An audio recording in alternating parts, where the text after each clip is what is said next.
Hi friends, my name is Feta. Welcome to Resi Thrive.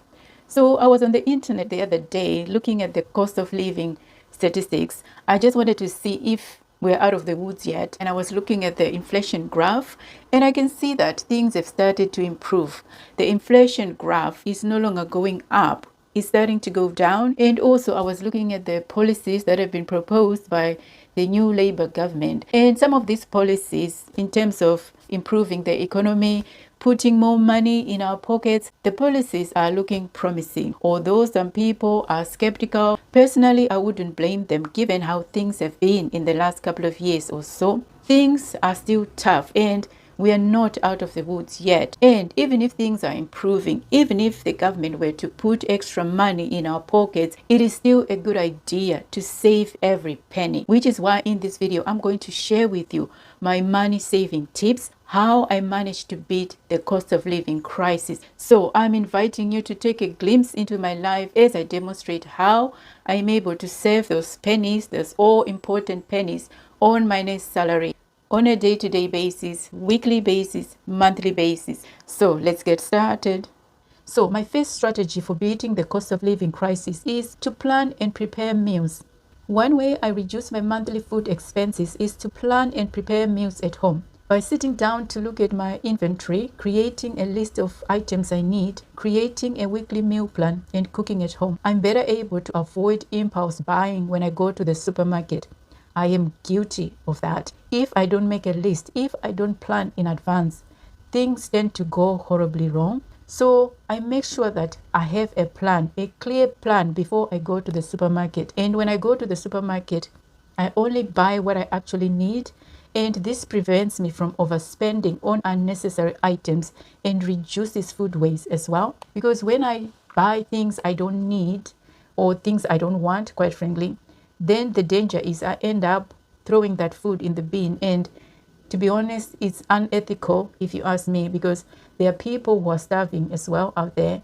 By planning my meals, I can control my food budget better and minimize the need for dining out or ordering takeout. Considering how busy we get with shifts, this approach helps me save time as well as money. It also allows for healthier meal options when I'm too tired to prepare healthier meals from scratch.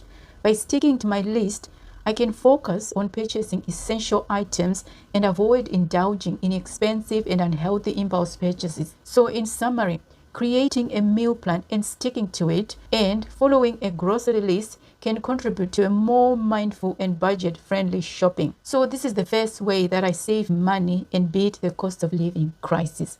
My second strategy is to use public transportation. Now, this suggestion may be challenging for those who have become accustomed to driving. I get it. I totally get it.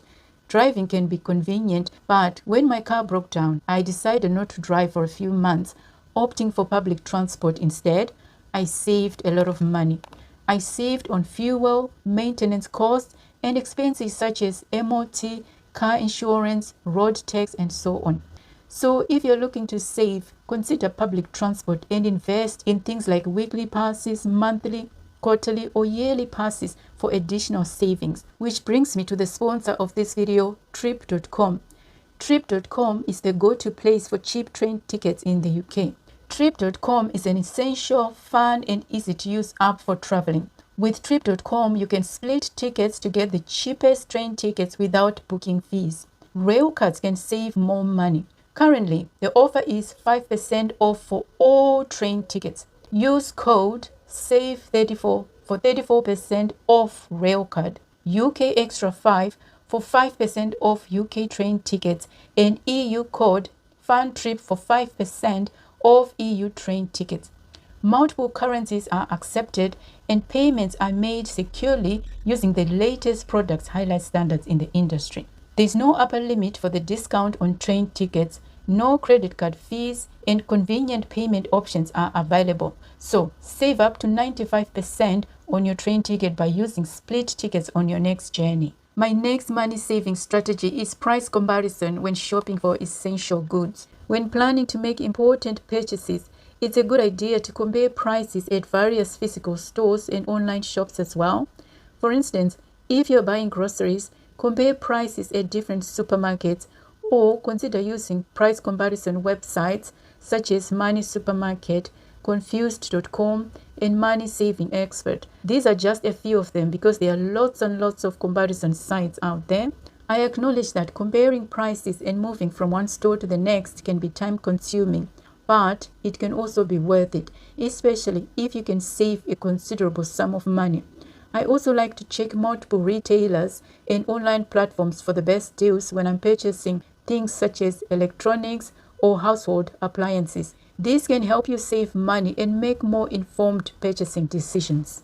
Now, my last suggestion may not resonate with everyone because some people are not so keen on second-hand shopping. But if you're on a tight budget, if you're in such a situation where you need to save every penny, then consider embracing second-hand shopping. As a sustainable and budget-friendly alternative, thrift stores, consignment shops, charity shops, and online marketplaces like Facebook and eBay offer a wide range of sought-after items at great prices, including clothing, household items, and furniture, even cars. By choosing second-hand items, you can save substantial money, reduce waste, and promote sustainable consumption.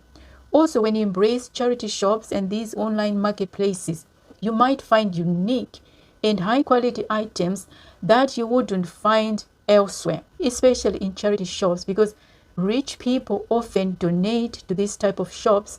They donate high-quality clothes, designer wear, items that are unique, high-quality items you wouldn't find, as I said, anywhere. So consider embracing second-hand shopping if you're on a tight budget or if you can't afford to buy brand new items.